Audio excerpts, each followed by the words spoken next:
एक माइंस में गोली कहीं चला था, उसी घटना को लेकर पुलिस दबाव बना रही थी सरेंडर करने को लेकर। एक बात जान लीजिए, अगर किसी माइंस में किसी कंपनी की घटना है तो मैं कहूंगा आज आपके माध्यम से पूरे राज्य को सूर्या जैसे नौजवानों का समर्थन करना चाहिए।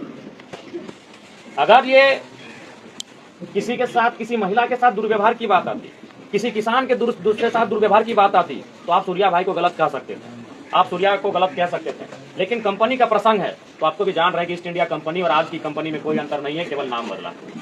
इसलिए अगर इनका सरेंडर करने का दबाव इसलिए था कि कोई माइंस से संबंधित मामला था, कोई कंपनी से संबंधित मामला था, चाहे वो पत्थर की खदान हो या कोयला की खदान हो, तो पूरे राज्य को सूर्या को अपराधी की नजर से नहीं, मेरे हिसाब से बागी की नजर से आप देख सकते हैं, अपराधी की नजर से नहीं देख सकते हैं। क्योंकि आज केवल आपका गोड्डा का ललमटिया ही परेशान नहीं है विस्थापन को लेकर, आज आपका गोड्डा का ललमटिया ही केवल परेशान नहीं है कंपनियों के आतंक को लेकर। हम धनबाद से आते हैं और हमसे बेहतर दर्द को कौन जानता है। धनबाद यानी देश की कोयला राजधानी, जहां हमने अपना जमीन दिया और आज हमारा ही लहू, आज हमारा ही रक्त बह रहा है उस धरती में। ये तो सूर्या ने आवाज भी उठाया, धनबाद में अब आवाज भी नहीं उठती है, अब समझौता हो जाता है।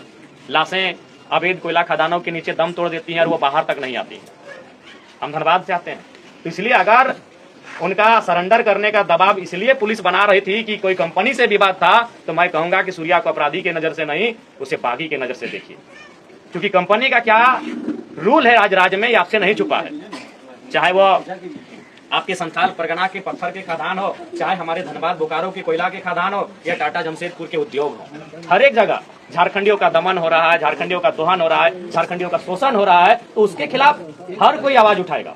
आज एक सूर्या आया है, कल को ना जाने कितने लोग आएंगे और ये कितनी गोलियां मारेंगे, ये तो भविष्य की बात है। हमें लगता है कि जिस दिन पूरे राज्य से आवाज उठी, इनकी गोलियां कम पड़ जाएंगी, इनकी गोलियां कम पड़ जाएंगी। और ये अस्मिता का सवाल है, ये इस राज्य की आदिवासी और यहाँ के मूलवासी की अस्मिता का सवाल है। ये राज्य आपका है। आज आप यहाँ मजदूरी की नौकरी के लिए तरस रहे हैं, आज आपके बच्चे सामान्य शिक्षा के लिए तरस रहे हैं, साधारण चिकित्सा के लिए आपके बच्चे तरस रहे हैं। आज क्या है आपके राज्य की स्थिति? आपके राज्य में क्या नहीं है? कोयला है, अभ्रक है, यूरेनियम है, क्रोमाइट है, ब्रोमाइट है, बॉक्साइट है, अनगिनत मिनरल्स हैं, और उन्हीं मिनरल्स पर इनकी नजर है। अंग्रेजों ने जाते जाते पूरी दुनिया को बता दिया था कि झारखंड के हिस्से में जर्मनी के तर्ज पर बहुत सारी मिनरल्स हैं।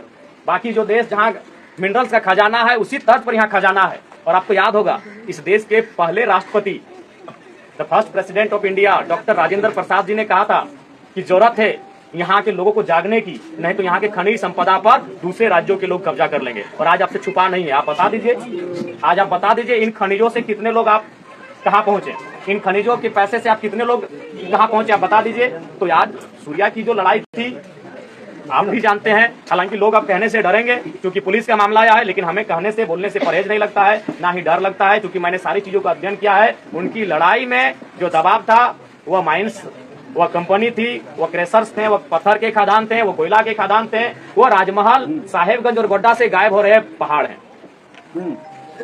तो हमें लगता है कि ये तो आने वाले दिनों में ऐसी आवाज तो हर एक जगह से निकलेगी।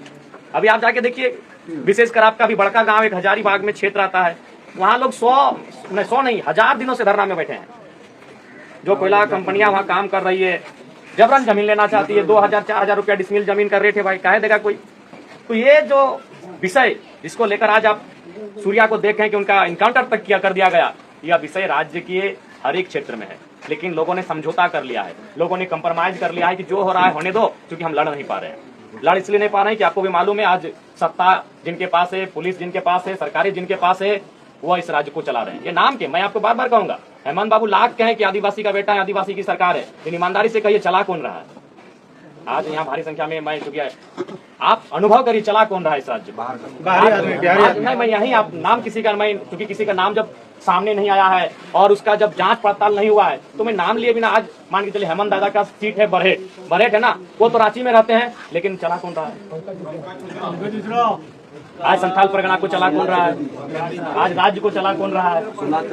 आज इस राज्य को कौन चला रहा है? संथाल परगना को कौन चला रहा है? बरहेट को कौन चला रहा है? ये आपसे भी नहीं छुपा है। इसलिए आज ये जो घटना घटी, जिसने सवाल खड़े किए हैं, ये यही घटना है कि सूर्या वह शख्स था जो कंपनियों के गेट के बाहर खड़ा होकर कहता था कि आप काम सेकंड कीजिए, पहले एजुकेशन और हेल्थ की बात कीजिए। वो जाके कंपनी वालों से कहता था कि आप पहले हमारे गांव में स्कूल खोलिए, आप पहले हमारे गांव में अस्पताल खोलिए, फिर आप कंपनी का काम करिए, हम मना नहीं कर रहे हैं। ये आप भी जानते हैं। आज राजमहल की पहाड़ियों का क्या हश्र हुआ ये आप भी जानते हैं। आज गोड्डा के जंगलों का क्या हश्र हो रहा है ये आप भी जानते हैं। आज कोयला खनन के नाम पर क्या हश्र हुआ ये आप भी जानते हैं। तो इसलिए ये बहुत सवाल खड़ा करता है। उनके शरीर को आपने देखा, अगर गोली लगी थी तो शरीर जला कैसे, और जला ऐसे है आपको भी मालूम है। आपने भी कभी देखा हो किसी को अगर आग झुलसता है, गरम खाना, गरम दूध, गरम तेल अगर बॉडी में गिरता है या फिर कोई करंट लगता है तो जैसा बॉडी छिल जाता है वैसा छिला हुआ कैसे? बिल्कुल सवाल होता है।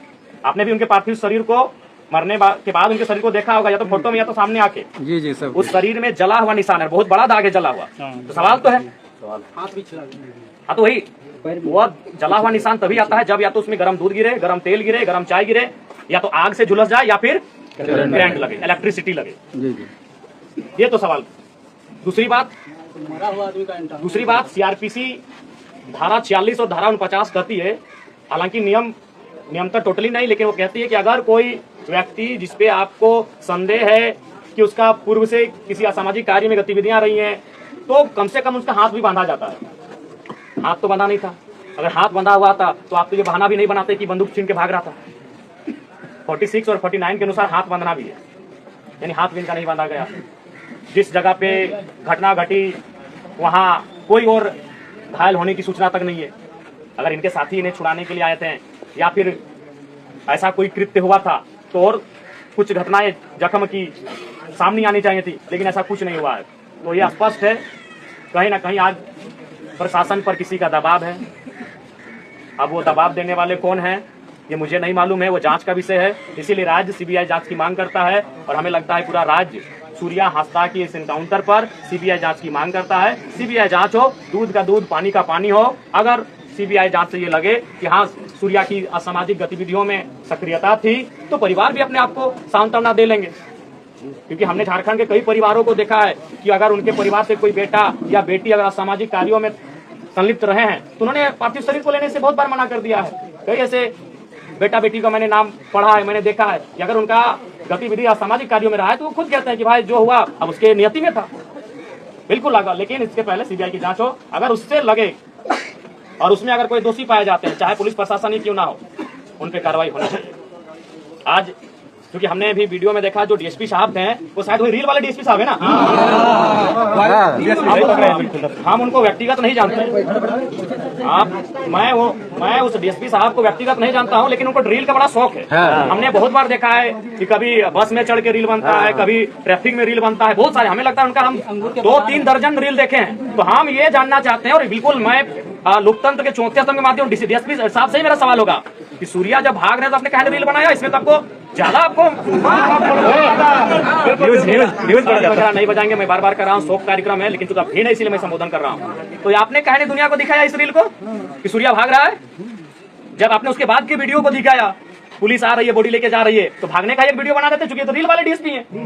आपने भी देखा है, मैं इनको नाम से नहीं जानता, मैंने देखा वीडियो में बोला रहे थे रील वाले डीएसपी साहब हैं। जो भी हमको नाम से उनसे कोई हमारी शत्रुता भी नहीं है। जो भी आप अपने पढ़ाई के दम पर आए हैं उनका हम सम्मान करते हैं कि वो डीएसपी हैं, लेकिन सवाल है, मैं उनका सम्मान करता हूं कि वो डीएसपी हैं, पढ़ लिख के वहां तक आए हैं, लेकिन सवाल ये है कि आप हर चीज का रील बनाते हैं। रील इसमें भी दिखा देते कि सूर्या भाग रहा है। आप जो आरोप लगा रहे हैं कि भाग रहा था, भागने पे ही एनकाउंटर होता है, तब भी दिखा देते। और दूसरा बात, अगर वो भाग रहा था तो गोली तो पीठ पे होनी चाहिए थी, पेट पे कैसे है? इनको लगा कि ये पढ़े लिखे वही लोग हैं, वही लोग जेपीएससी यूपीएससी बैठते हैं, बाकी लोग तो यहाँ आदिवासी लोग, वो कहा इन लोग को लगता है।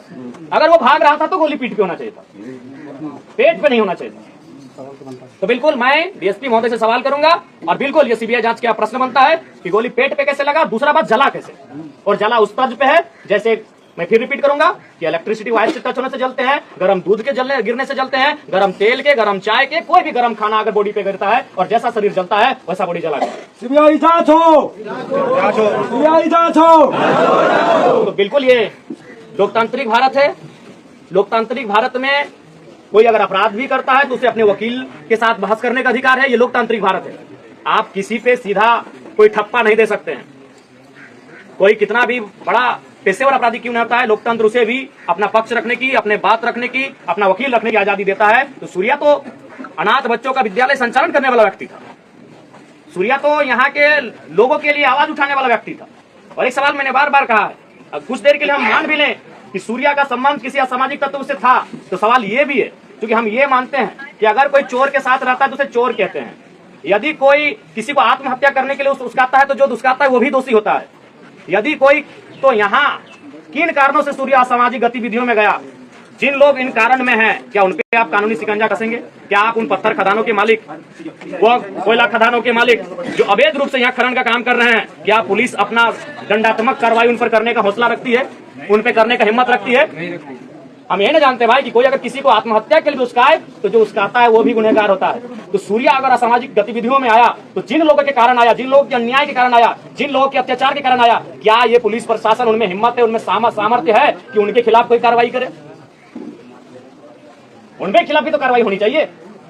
अगर एक आदिवासी राज्य में एक आदिवासी व्यक्ति मुख्य धारा से विपरीत हो रहा है, मुख्य धारा से विपरीत होकर किसी असामाजिक गतिविधियों की ओर आकर्षित हो रहा है, तो जिनके कारण हो रहा है उन पे एफआईआर कब कर रहे हैं, उन पे कानूनी शिकंजा कब कस रहे हैं, उन पे आप अपना दंडात्मक कार्रवाई कब कर रहे हैं? ये बहुत बड़ा सवाल है।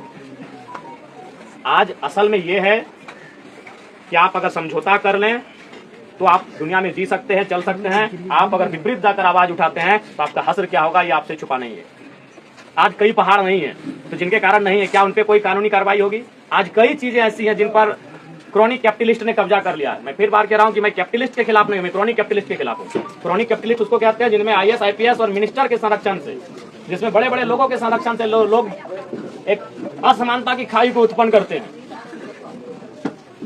आज अगर संथाल परगना जैसी सामाजिक न्याय की धरती में, झारखंड जैसे सामाजिक न्याय की धरती में अगर क्रॉनिक कैपिटलिस्ट लोग हावी होंगे तो ये बहुत ही शर्मसार का विषय है। सर, सूर्या हत्या को लेकर ये विधानसभा में सवाल उठाएंगे सर? देखिए, विधानसभा का सत्र अभी संदेह में है। इस बार का सत्र आपको भी मालूम है, गुरुजी के निधन के बाद सस्पेंड हुआ था, फिर माननीय मंत्री जी भी अब हमारे बीच नहीं रहे, तो विधानसभा का सत्र सस्पेंस में है।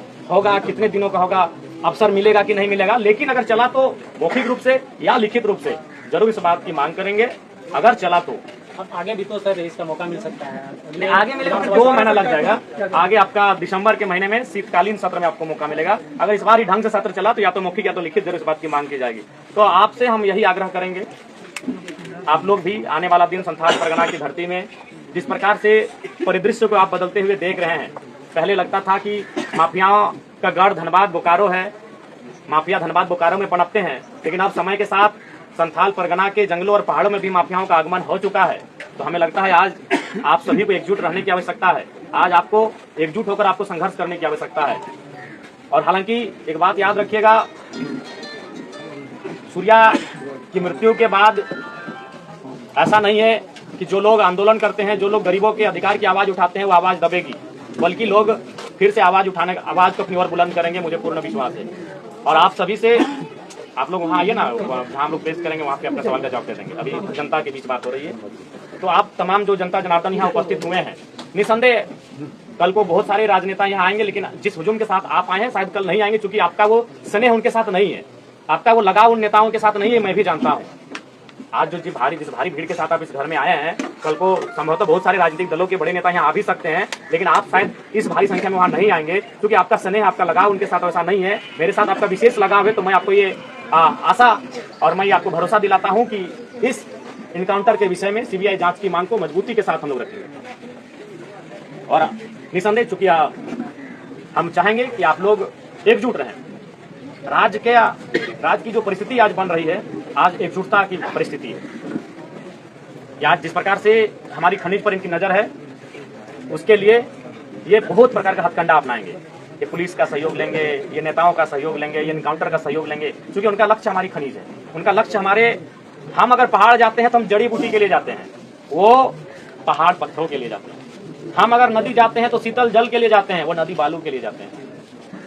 हम अगर खेत जाते हैं तो अनाज के लिए जाते हैं, वो खदान के लिए जाते हैं, वो उस मिट्टी के लिए जाते हैं। वो हर चीज में अपना व्यवसाय खोजते हैं, वो हर चीज में व्यवसाय खोजते हैं। हम प्रकृति के साथ संतुलन बनाकर चलते हैं, हम जंगलों के साथ संतुलन बनाकर चलते हैं, हम जीव जंतुओं के साथ संतुलन बना के चलते हैं, हम नदी की धार के साथ संतुलन बना के चलते हैं, लेकिन वह हर जगह मुनाफा खोजते हैं। और आपको भी जानते हैं कि मुनाफा की जब बात आती है, इंसान को नहीं पहचानता। एक इंसान को भूल जाता है। तो इसलिए उनकी नजर हमारे खेतों में है, हमारे खदानों में है, हमारे पहाड़ों में है, हमारे जंगलों में है, जहाँ बेशकीमती लकड़ियां हैं, जहाँ पत्थर हैं, जहाँ कई प्रकार के मिनरल्स हैं। इसलिए आवाज अगर उठानी हो बुलंद होकर एकजुट होकर उठाइए। हमने टुकड़ों टुकड़ों में आवाज उठाई है, हम टुकड़ों टुकड़ों में बटे हैं, इसलिए आज आसानी के साथ हमें दबा दिया जाता है। वो कहते हैं ना, अगर एक लकड़ी को दिया जाए तो आसानी से तोड़ दिया जाएगा, उसे अगर गठरी को दिया जाए तो कोई नहीं तोड़ पाएगा। तो हमने टुकड़ों टुकड़ों में आवाज उठाई है। इसलिए आज सूर्या जी के घर उनके परिजनों से मिलकर और आप सभी जो उनके गांव के हैं, उनके आस पड़ोस के, उनके अगल बगल के हैं, जो मर्माहत हुए हैं इस घटना से, बिल्कुल हम तो बार बार कहेंगे, अगर उनको लगा कि असामाजिक गतिविधियों में उनकी संलिप्तता है तो उनको विधिवत रूप से कार्रवाई करते हैं, न्यायालय लेके जाते हैं, सजा सुनाया जाता, उनको कारावास में डाला जाता। और अगर उनको अरेस्ट ही करना था तो वो चुनाव लड़े थे, आपको भी मालूम है, तो चुनाव के टाइम तो सभी नेता अरेस्ट होते हैं, तो फिर उस समय काहे नहीं अरेस्ट किया गया। और दूसरी बात, वो सम्मानित जनता ने उनको वोट दिया है। 2 बार उनको 25-26 हजार के आसपास वोट मिला है, एक बार उनको 45 हजार के आसपास वोट मिला है। हालांकि इसी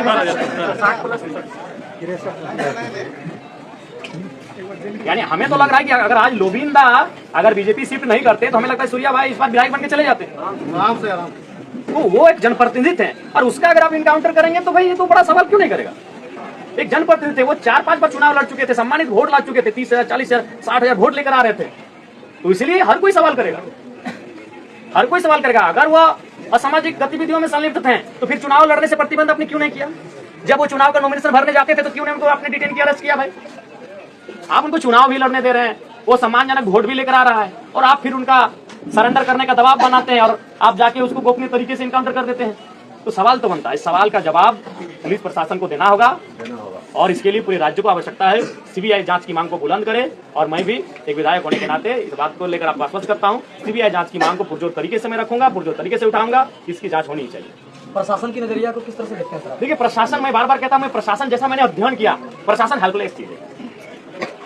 मैं कभी प्रशासन पर तो मुझे तरस आता है कि काहे वो शपथ लेते हैं, काहे वो दम भरते हैं IAS IPS का।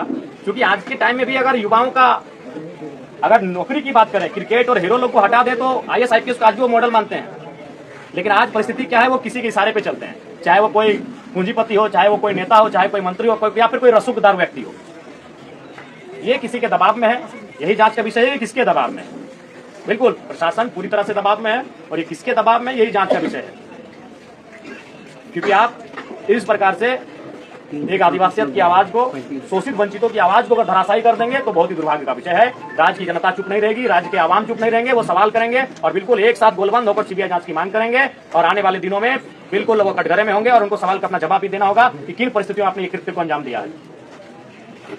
तो आप सभी से आग्रह है कि आप लोग एकजुटता के साथ रहें। देखिए अब तो लोबिन दादा का भी बयान हम सुन रहे थे भाई, वो भी कह रहे कि हमको डर लगता है कि हम भी कई बार अवैध पत्थर खदानों, माइंस इत्यादि पर आवाज उठाए हैं। तो सोच सकते हैं आज संथाल परगना की स्थिति क्या है। लोबिन हेम्ब्रम जैसा शख्स जो कई बार विधायक रहे, आधा दर्जन के आसपास, अगर वो शख्स भय महसूस कर रहा है तो आम नौजवान कैसा महसूस करेगा? तब तो आम व्यक्ति, एक गाँव किसान का जमीन, खेत खलिहान तो कोई ऐसे छीन के ले लेगा। एक ऐसा व्यक्ति जो गुरु जी के कालखंड से नेता बना है, और अगर वह व्यक्ति डर महसूस कर रहा है आज माफियाओं के आतंक में केस आए में, तो सरकार को और पुलिस प्रशासन को बिल्कुल माफियाओं पर नकेल कसने की आवश्यकता है। आप माफियाओं से दोस्ती और जो लोग आवाज उठा रहे हैं उनकी आवाज को बुलंद करने के लिए गोली चलाएंगे, ये बिल्कुल गलत बात है, ये बिल्कुल गलत बात है। झारखंड में लग रहा है सर प्रशासन की सुरक्षित नहीं है। साहेबगंज आप सुन रहे थे कि रूपा तिर्की का थाना प्रभारी का ही, हाँ बहुत दिन पहले एक मैटर आया था। नहीं हमें तो बार इसलिए मैं बार कह रहा हूँ कि उनके परिवार से मैंने रोते निकलते हुए अधिकारियों से भी, मतलब अभी भी उनकी बीच में चल रहे था, अधिकारियों से न्याय मांगा था। जब एक थाना प्रभारी को जो रूपा तिर्की का न्याय नहीं मिल पाया तो आम लोगों को क्या न्याय मिलेगा? बिल्कुल ये तो बहुत ही हम ऐसे साये में जी रहे हैं। इस पर इस बार